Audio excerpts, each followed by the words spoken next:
ہی شدت سے انتظار کرتے ہیں؟ کیا ہم نمازوں کا اتنا ہی شدت سے اہتمام کرتے ہیں؟ کیا اللہ کا گھر ہمیں اپنے دوستوں کی محفلوں سے زیادہ عزیز ہے؟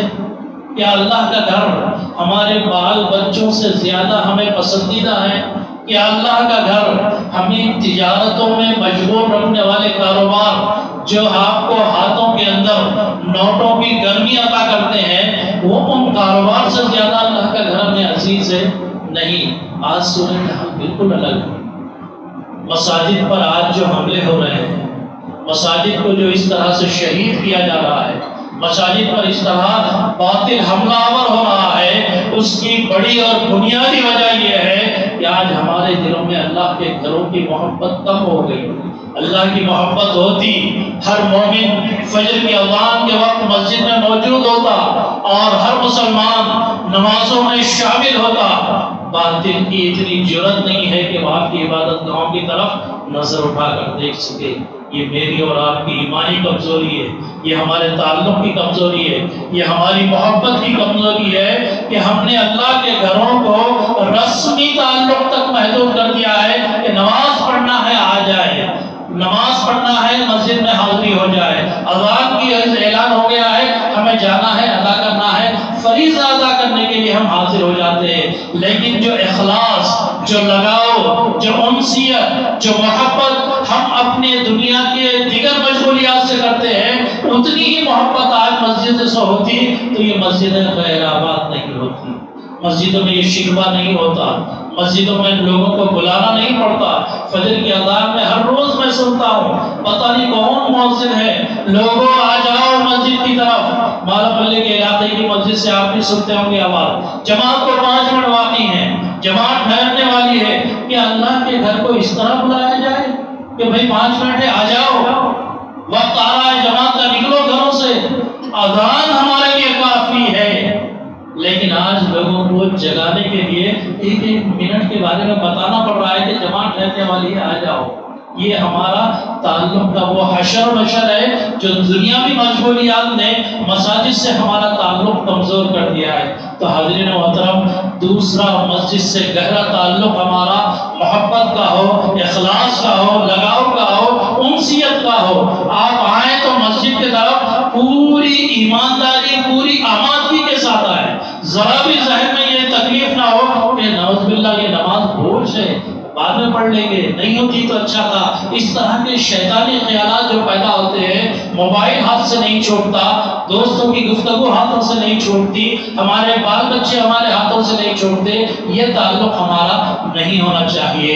آئیے چلیے آگے بڑھتے ہیں بات کو، یہ تیسرا تعلق ہمارا کیا ہونا چاہیے۔ تیسرا تعلق جو ہے دنیا کے اندر کہیں اور جگہ پر لوگوں سے میل جول، تعارف، ملاقات کا وہ موقع آپ کو نہیں ملتا جو مسجد میں ایک نئے فرد سے ملاقات کا ملتا ہے۔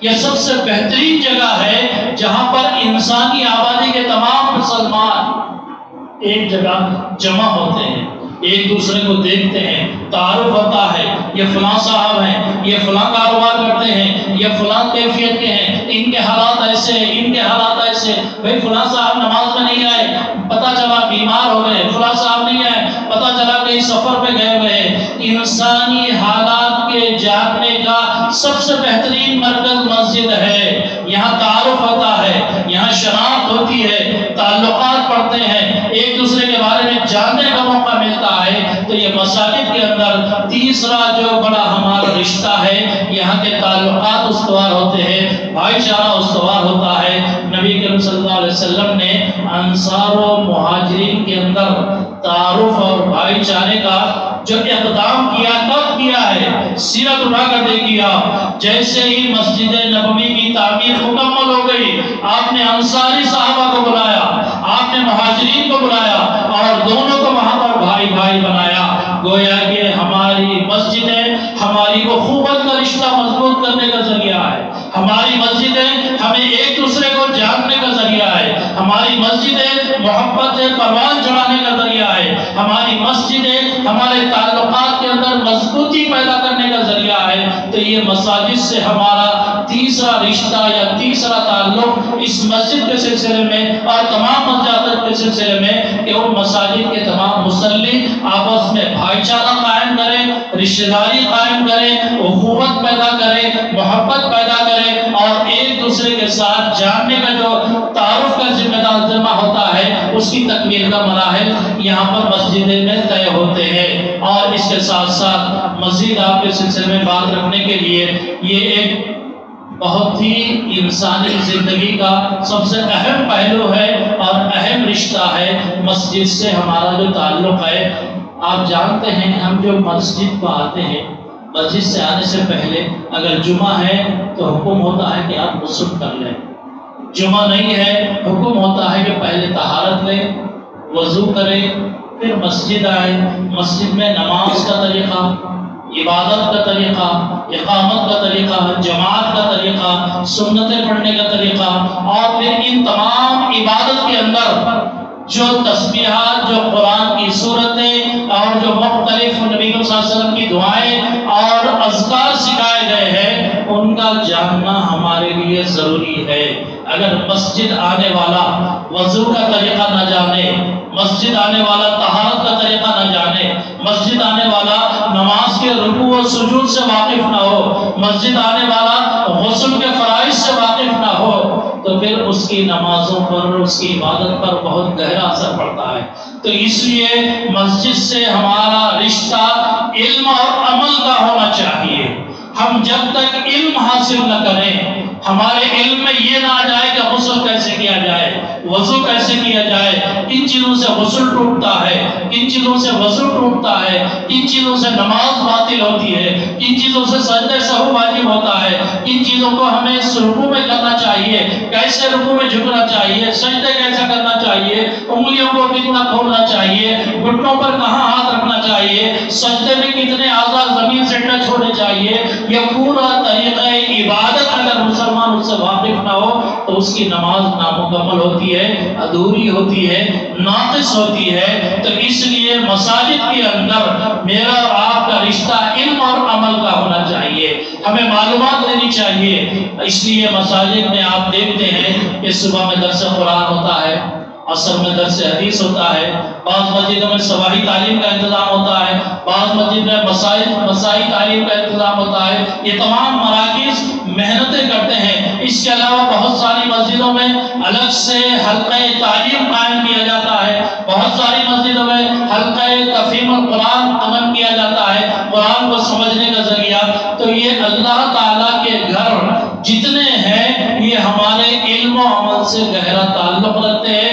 اگر مسجدوں سے آپ کو علم نہیں مل رہا ہے تو اس مسجد کے بارے میں فکر کرنے کی ضرورت ہے، اور اس مسجد میں علم موجود ہے، آپ علم حاصل نہیں کر رہے ہیں تو پھر آپ اپنی ذات کے بارے میں سوچنا چاہیے کہ میں اللہ کے گھروں سے کیا حاصل کر رہا ہوں۔ تو حاضرین محترم، یہ وہ چوتھا بڑا گہرا تعلق ہے کہ اللہ کے گھر سے ہمارا اور آپ کا علم کا رشتہ ہونا چاہیے۔ خیرکم من تعلم القرآن وعلمہ، تم میں بہترین وہ ہے جو قرآن کو سیکھے اور سکھائے۔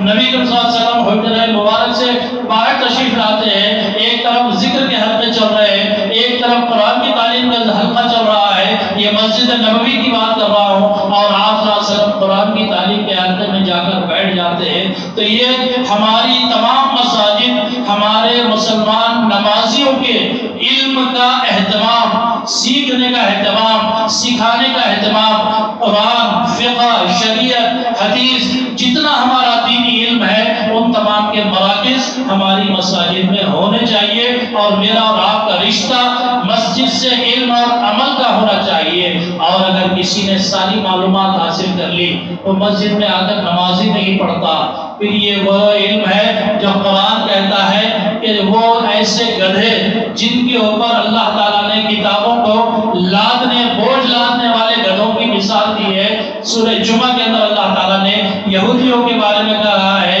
کہ ان کے پاس علم ہے لیکن عمل نہیں ہے، ایسے جیسے گدھوں کی پیٹھ پر کتابوں کا بوجھ ہوتا ہے لیکن گدھے کو اس سے کچھ ایک لفظ کی بھی سمجھ نہیں آتی۔ ایسا دین نہیں، ہمارا اور آپ کا جتنا علم ہے اس پر عمل بھی برابر ہونی چاہیے، نمازیں بھی برابر ہونی چاہیے، عبادات بھی برابر ہونی چاہیے، اور ساری جتنی ذمہ داریاں اللہ تعالیٰ نے ہم پر رکھی ہیں وہ پورے ادا ہونے چاہیے۔ اور پھر قرآن مجید کی بہت ساری تعلیمات کے ساتھ ساتھ یہ بات بھی ہمارے ذہن میں ہونی چاہیے کہ مساجد کے لیے اللہ کے گھروں کے ساتھ ہمارا جو رشتہ ہونا چاہیے ادب اور احترام کا رشتہ ہونا چاہیے۔ اگر کسی نے مسجد کا احترام نہیں کیا، ادب نہیں کیا مسجد میں، تو گویا کہ اس کے ایمان میں کھوٹ ہے۔ نبی کریم صلی اللہ علیہ وسلم کے زمانے میں صحابہ کرام جو مسجدوں میں بیٹھا کرتے تھے، گویا کہ ان کے سروں پر چڑیاں رکھ دی گئی ہیں کہ اگر ذرا بھی یہ جنبش کرے کہیں وہ پرندے ان کے سروں سے اڑ نہ جائے۔